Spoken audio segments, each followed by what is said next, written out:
Hello everyone, आज हम एक बहुत इम्पॉर्टेंट टॉपिक के ऊपर डिस्कशन करेंगे जो कि इंडिया और नेपाल के बीच में एक काला पानी रीजन है, उसको लेके बहुत बड़ा विवाद बना हुआ है। तो आजकल फिर से ये मुद्दा उठाया गया है, तो इसी के बारे में हमारा आज का ये टॉपिक रहेगा। क्या है? काला पानी एक जगह का नाम है जो विवादित है, किसके बीच में? इंडिया और नेपाल के बीच में। अभी क्या हुआ है, हाल ही में नेपाल में एक विदेश मंत्रियों की एक जॉइंट कमीशन की बैठक थी। उसमें नेपाल ने काला पानी का मुद्दा फिर से उठाया है और इसीलिए आज हम इस टॉपिक को यहाँ पे डिस्कस करेंगे। तो अगर हम मैप में देखें, ये मैप हमारे इंडिया का मैप है। इंडिया में ये वाला और ये यहाँ पे नेपाल रीजन है, ठीक है। अब ये जो जगह है ये उत्तराखंड है हमारा। यहाँ पे एक जगह है जिसको बोला जाता है काला पानी।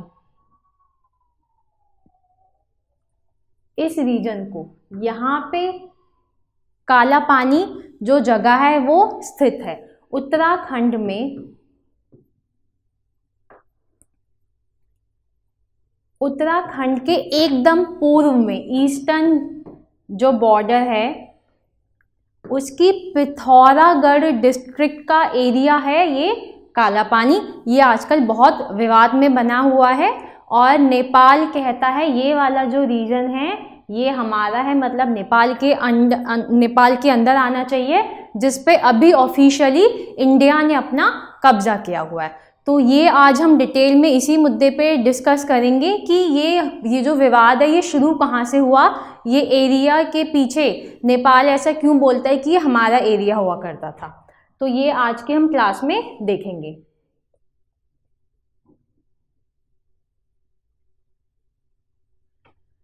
तो देखिए, सबसे पहले जो बात आती है कि ये जो रीजन है नेपाल इस पे क्यों क्लेम करता है और ये बाउंड्री जो कभी सेट की गई ये किस बेस पे सेट की गई। तो अगर हम देखें, अगर हम इतिहास में जाएं तो 1814 से 1816 में एक युद्ध हुआ था, एंग्लो नेपाल वार बोला जाता है जिसको। एंग्लो नेपाल वार इसको बोला जाता है। ये वाली जो वार थी ये 2 साल चली थी, ठीक है। इसमें क्या हुआ था, हाँ, उस समय पे नेपाल के राजा हुआ करते थे जिनका नाम हुआ करता था बिक्रम शाह।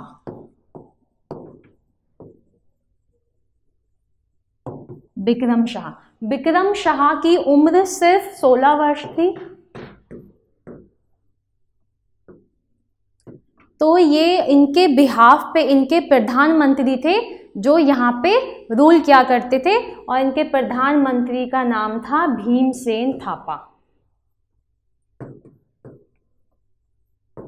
भीमसेन थापा 1806 से 1837 तक ये इनके बिहाफ पे वहाँ पे रूल किया करते थे। ये गोरखा शासक थे।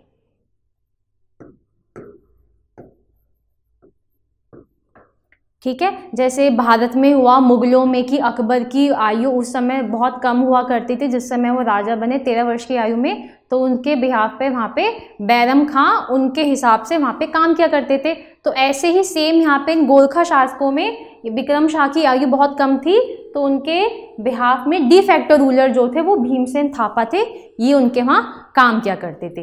भीमसेन थापा ने क्या करना शुरू किया, इन्होंने अपने नेपाल के जो आसपास के रीजन हुआ करते थे, जैसे कि ये अभी का नेपाल वाला मैप है, यहाँ पे कुमाऊं गढ़वाल वाला रीजन हुआ करता था ये, और यहाँ सिक्किम, और यहाँ पे तराई वाला रीजन जो हुआ करता था जो बाद में अवध का हिस्सा कहलाया। इन जगह को कब्जाना शुरू किया, मतलब नेपाल का एरिया एक्सपेंड करने की कोशिश की और इन जगहों को कब्जाना शुरू किया। किसने? भीमसेन थापा ने। बहुत अच्छे योद्धा माने जाते हैं गोरखा आज भी, और उस समय भी बहुत अच्छे ढंग से ये लड़ाई झगड़ा करके युद्ध करके इन वाले रीजन को कब्जाने में बहुत हद तक काबिल रहे, ठीक है। यहाँ तक भी माना जाता है कि हिमाचल प्रदेश के अंदर जो कांगड़ा वाला रीजन है, एक बार को तो वहाँ तक अपना कब्जा करने में ये लोग सफल रहे थे, ठीक है। अब इंडिया में क्या था, इंडिया में उस समय थे ब्रिटिश लोग, इंडिया में उस समय ब्रिटिश लोग हुआ करते थे, ठीक है। तो यहाँ 1813 से 1823 तक गवर्नर जनरल रहे ईस्ट इंडिया कंपनी के भारत में। उनका नाम था लॉर्ड फ्रांसिस हेस्टिंग्स। याद रखिएगा, ये भारत में गवर्नर जनरल रहे उस समय 1813 से 1823 में, ठीक है। ये बंगाल से ये सारी चीज़ों पे इनकी नज़र बनी हुई थी, ठीक है। इन्होंने क्या सोचा, ये चाहते थे जो ट्रेड है, ईस्ट इंडिया कंपनी का जो ट्रेड है उसको तिब्बत के साथ बढ़ाना, ठीक है। तो अगर तिब्बत के साथ उनको बढ़ाना है तो बीच में यहाँ नेपाल को अपने कंट्रोल में करना पड़ेगा। पूरा तो नहीं करना चाहते थे, तो उन्होंने क्या देखा कि ये जो ये विवाद का ये जो बाउंड्री है, ये अवध और नेपाल के बीच में विवाद का मुद्दा बना हुआ है। तो इसको काउंटर अटैक करने के लिए 1814 में ये एक युद्ध स्टार्ट हो जाता है। और उस युद्ध में क्या होता है, अंग्रेजों के बीच और गोरखा वॉरियर्स जो होते हैं नेपाल के, उनके बीच युद्ध होता है। अंग्रेज ये युद्ध जीत जाते हैं क्योंकि उनके पास टेक्नोलॉजी, वेपन्स उनके हिसाब से बहुत अच्छे हुआ करते थे। पर ब्रेवरी अगर हम इसमें देखें तो गोरखा योद्धा जो थे वो बहुत अच्छे से वो वाला युद्ध झगड़े थे। पर रिजल्ट ये होता है कि अंग्रेज इसमें जीत जाते हैं और नेपाल के गोरखा योद्धा जो थे वो हार जाते हैं। अब इसी युद्ध में हार के बाद ये जो सुगौली की ट्रीटी जिसको बोला जाता है, ये उस संधि इस युद्ध को खत्म करती है। तो इसे बोला जाता है सुगौली की ट्रीटी।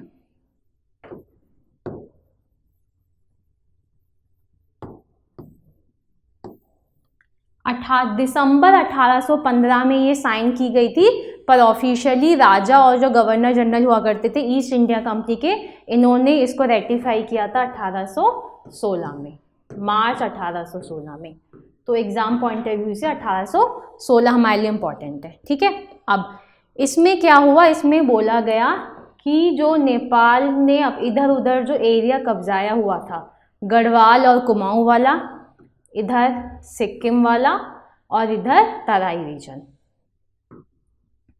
ये जो पूरा एरिया है इसको नेपाल भारत को वापस करेगा। मतलब उस समय ये जो एरिया था ये किसके अंडर आ गया, अंग्रेजों के अंदर। कौन कौन सा, कुमाऊं रीजन,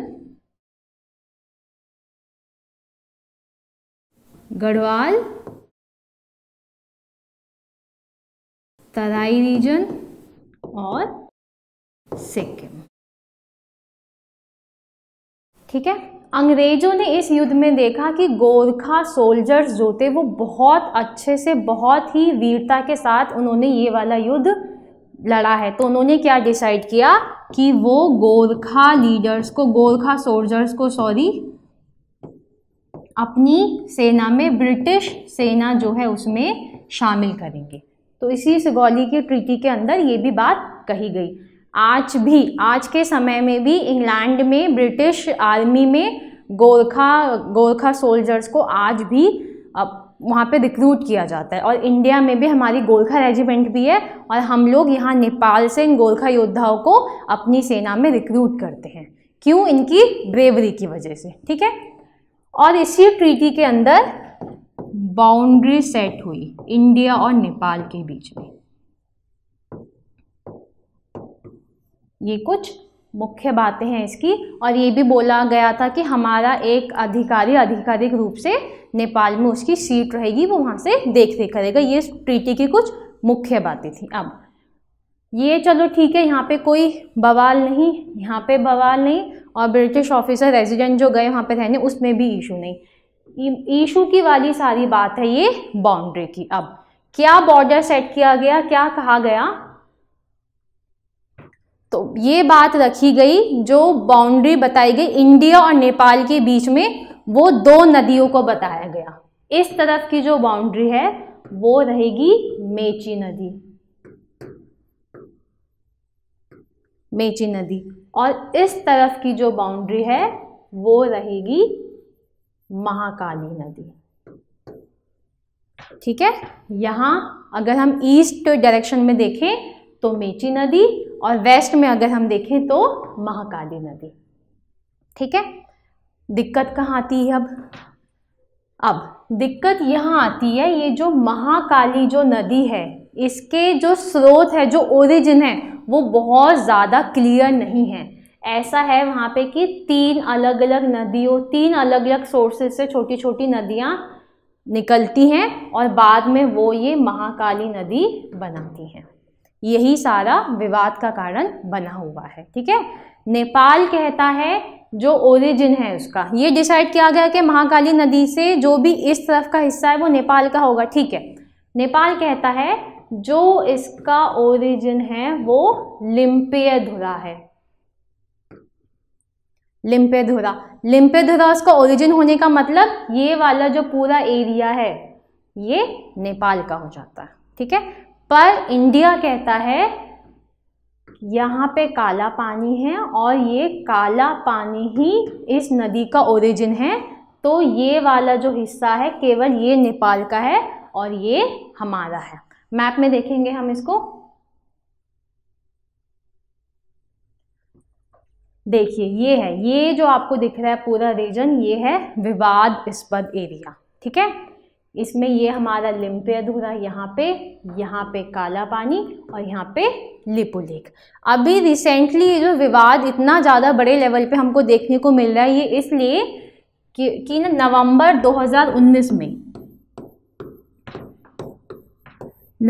2019 में भारतीय सरकार ने अपना एक नया मैप निकाला था।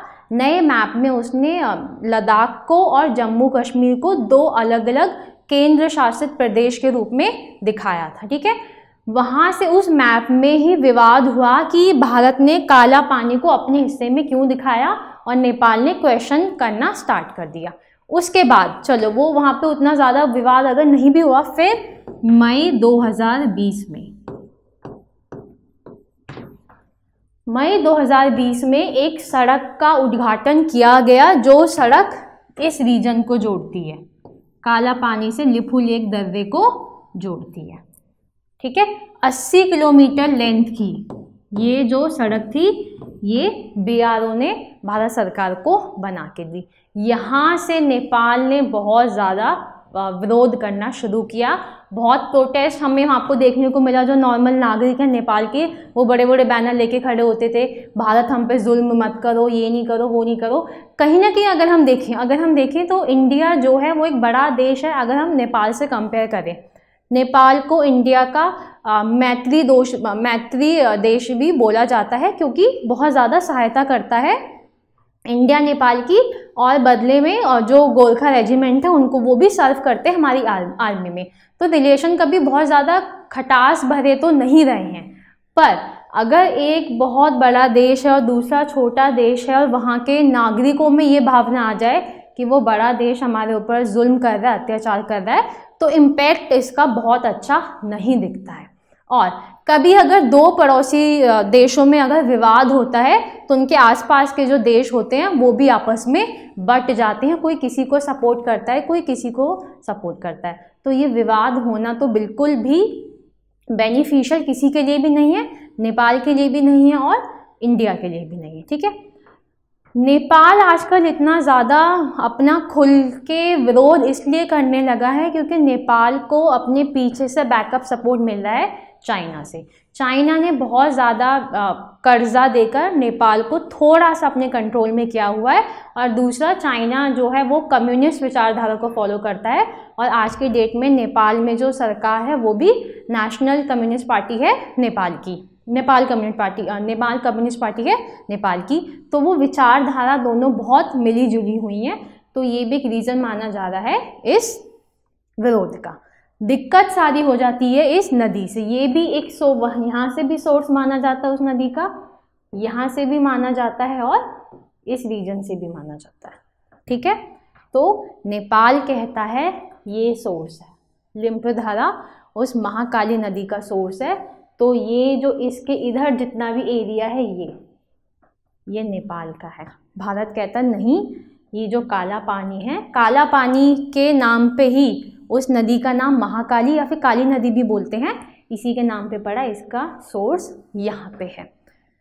अब हम बहुत ज़्यादा क्वेश्चन नहीं कर सकते हैं उस ज़माने में, जब उस टाइम पे जब ये बाइफर्केशन हुआ था बाउंड्रीज का, क्योंकि टेक्नोलॉजी या मैप्स इतने एडवांस उस समय हुआ नहीं करते थे। पर हमको सीखने को क्या मिलता है, अगर हम इसको कंक्लूड करें तो हमको सीखने को मिलता है कि कभी भी किसी नदी के ओरिजिन को या फिर किसी नदी को किसी का बाउंड्री या बॉर्डर सेट नहीं करना चाहिए। ठीक है, अगर हम एग्ज़ाम पॉइंट ऑफ व्यू से देखें तो कुछ फैक्ट्स है इसमें जो मैंने आपको बताया। वहाँ के राजा का नाम हो गया, यहाँ गवर्नर जनरल का नाम हो गया, ये सब मैप में लोकेशन इनकी बताई। Kala Pani region UPSC prelims exam point of view से इंपॉर्टेंट हो सकता है। मेंस में ये चर्चा की जा सकती है भारत और नेपाल के रिश्तों के बारे में। ठीक है, कि ये जो विवाद है ये इनके आर्थिक या फिर सामाजिक या कल्चरल रिश्तों को किस तरह से इसका इफ़ेक्ट इस पर पड़ रहा है, इसका प्रभाव इसके ऊपर पड़ रहा है। ठीक है, तो आप इस पे विचार करिए और आप हमारा चैनल सब्सक्राइब कर सकते हैं और वीडियो बेल आइकन प्रेस कीजिए। Okay, thank you.